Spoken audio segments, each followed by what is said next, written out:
है अस्सलाम वालेकुम। मैं हूं जाफ़र 41 के साथ। फ्रेंड्स, आप लोगों ने देखा होगा कि नींद के दौरान बाज़ औक़ात आपकी राल टपक रही है या आपसे जो सलाइवा जिसे कहते हैं या ड्रूलिंग भी इसे कहते हैं, जो मुंह से थूक निकलता है, इसकी क्या वजूहात हैं और इसको किस तरह रोका जा सकता है। इस वीडियो में इस बारे में बात करेंगे। फ्रेंड्स, आप लोगों ने देखा होगा कि बाज़ औक़ात बच्चे जो होते हैं उनकी राल टपकती रहती है और बाज़ औक़ात ऐसा भी होता है कि बड़े नौजवान अडल्ट लोग भी उनके मुंह से राल टपकती रहती है और ख़ुसूसन जब वो सोते हैं और ख़ासकर अगर वो अपने पार्टनर के साथ के होते हैं तो फिर बहुत बड़ी शर्मिंदगी होती है, बहुत बड़ी अनोइंग सी बात होती है। तो इस बारे में इसके क्या वजूहात हैं और इसको किस तरह रोका जा सकता है?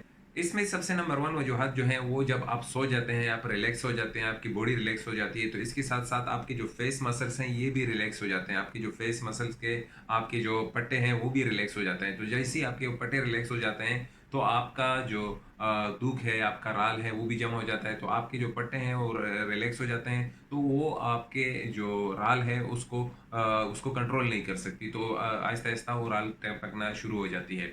और यही वजूहत है कि बच्चों में भी ये आम सी बात है कि वो उनका राल टपकता रहता है, क्योंकि वो अपने फेस मसल उनके वो कंट्रोल नहीं कर पाते। वो बच्चे होते हैं तो उनके फेस मसल इतने तगड़े नहीं होते, तो आम सी बात है कि उनकी राल टपकती रहती है। अगर बच्चों में आम सी बात है और आप ये समझ लेते हैं कि अडल्ट्स में भी आम सी बात है, तो ऐसा हरगिज़ नहीं है। क्योंकि एक्सेस ड्रोलिंग जिसे कहते हैं, यानी कि हद से ज़्यादा अगर आपकी राल टपक रही है, तो आपको फिर डॉक्टर के पास जाना पड़ेगा। लेकिन अगर मेडिकल इश्यू नहीं है, कभी राल टपकती है, कभी नहीं टपकती, तो आपको मैं इस वीडियो में ऐसे 7 तरीके बता देता हूँ जिससे आपका ये राल टपकना बंद हो जाएगा। तो आइए शुरू करते हैं नंबर 1 से। नंबर 1 पर है क्लियर योर साइनसेस, यानी कि आपके नाक का बंद होना, ज़ुकाम वगैरह की वजह से आपका नाक बंद हो गया और आप रात को सो जाते हैं, तो साँस लेने के लिए आपका जो नाक की नालियाँ होती हैं बंद हो जाती हैं, तो फिर आपका मुँह इसके लिए ऑटोमेटिकली के तौर पर खुल जाता है और जब वो खुलेगा तो राल का या इस रोलिंग का चांसेस बहुत ज़्यादा हो जाते हैं। तो इसके लिए आपको क्या करना पड़ेगा, अपने नाक को क्लियर करें सोने से पहले। और इसके लिए और भी तरीके हैं कि आप अपने एक हॉट शावर ले लें, यानी कि गर्म पानी से नहाएँ, इससे आपका नाक खुल जाएगा। और वो नहीं है तो फिर कोई मेडिसिन जैसे विक्स वगैरह हो गया, विक्स हो गए, तो वो रात को लगा लें ताकि आपकी जो नाक की जो नालियाँ हैं वो खुल जाएँ। इससे आपके चांसेस कम हो जाएँगे यानी कि आपके राल टपकने के। नंबर 2 पर है चेंज योर स्लीपिंग पोज़ीशन, यानी अगर आप उल्टे मुँह सोते हैं रात को या लेफ्ट साइड पर, राइट साइड पर सोते हैं, तो बहुत चांसेस है कि स्लेवा जो है या ड्रोलिंग जो है आपके मुँह से राल टपकना स्टार्ट हो जाएगी, क्योंकि कशिश शक्ल आपके लिए आसानी बना देती है। आपका मुँह उस तरफ है तो बहुत ईज़ी चांसेस है।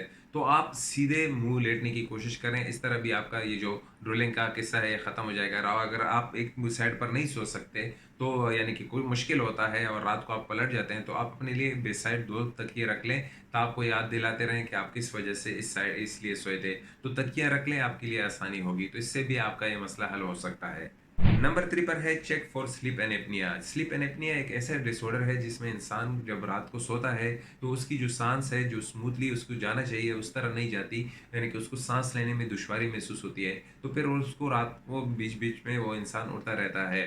तो जिसकी वजह से जब वो सुबह उठता है तो वो थकावट महसूस करता है और इसके साथ-साथ पूरे दिन में उसको ऊँघने सी आती रहती है, यानी नींद सी आती रहती है। तो इसकी बहुत सी वजूहात हैं स्लीप एनेपनिया के, जिसमें जो ड्रोलिंग है, जो हमारा राल टपकना है, वो भी इसका हिस्सा है।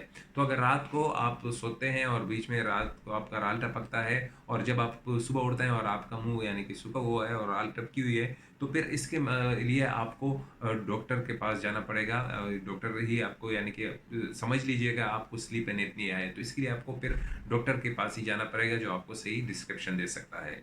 Number 4, keep your head up. हाँ, अपने सर को ऊँचे रखना चाहिए, लेकिन मैं बेड की बात कर रहा हूँ। अपने बेड में अपने आपका जो तकिया है, उसको बड़ा रखें, यानी कि तकियों के स अगर आपका ड्रोलिंग होती है, आपका राल टपकता है, तो अपने जो तकिया है, उसको ऊँचे थोड़ा रखें। या वो अगर आपने बहुत टाइम से अपना तकिया चेंज नहीं किया है, तो एक अच्छा मौका है कि आप अपना तकिया थोड़ा चेंज करें, उसको ज़्यादा थोड़ा हाइट दे दें, ताकि जिससे आपके जो राल टपकना है, वो बंद हो जाए। और इसके साथ विज पिलो के नाम से एक पिलोज़ आती हैं, मैं आपको पिक्चर में दिखा रहा हूँ। ये बहुत अच्छी पिलो हैं, थोड़े महँगे हैं, लेकिन इसके लिए बहुत अच्छे हैं। अगर आप ये पिलोज़ खरीद लें, तो ये बहुत अच्छे हैं। आपको बहुत सारे जो आपका नेक पेन होता है और आपके जो ड्रूलिंग होती है, इससे आपको रोक सकता है। आपकी जो राल टपकती है, आपका थूक निकलता है, इससे आपको रोक सकती है। तो विच पिल्लू भी बहुत अच्छे हैं आपके सेहत के लिए भी, और इससे भी आपकी राल जो है टपकना बंद हो सकती है। Number 5, check your medicine. बाज़ औक़ात ऐसा होता है कि आप बीमार होते हैं और इसके दौरान आपको डॉक्टर कोई गोलियाँ देता है, टेबलेट्स वगैरह देता है, एंटीबायोटिक वगैरह टाइप जो आपके टेबलेट्स होते हैं,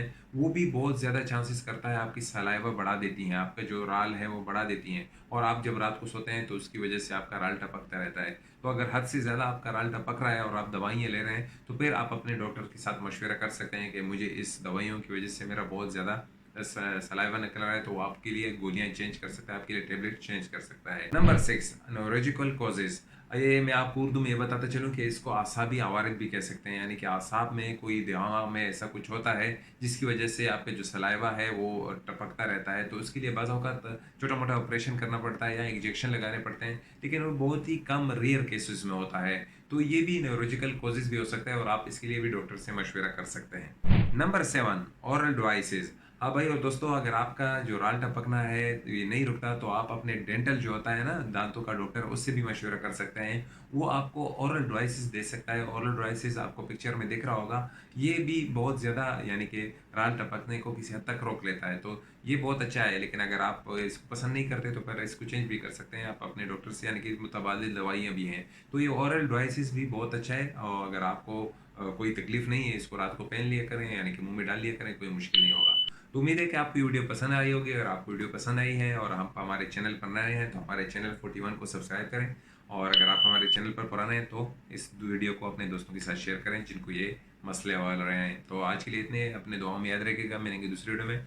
खुदा हाफिज़।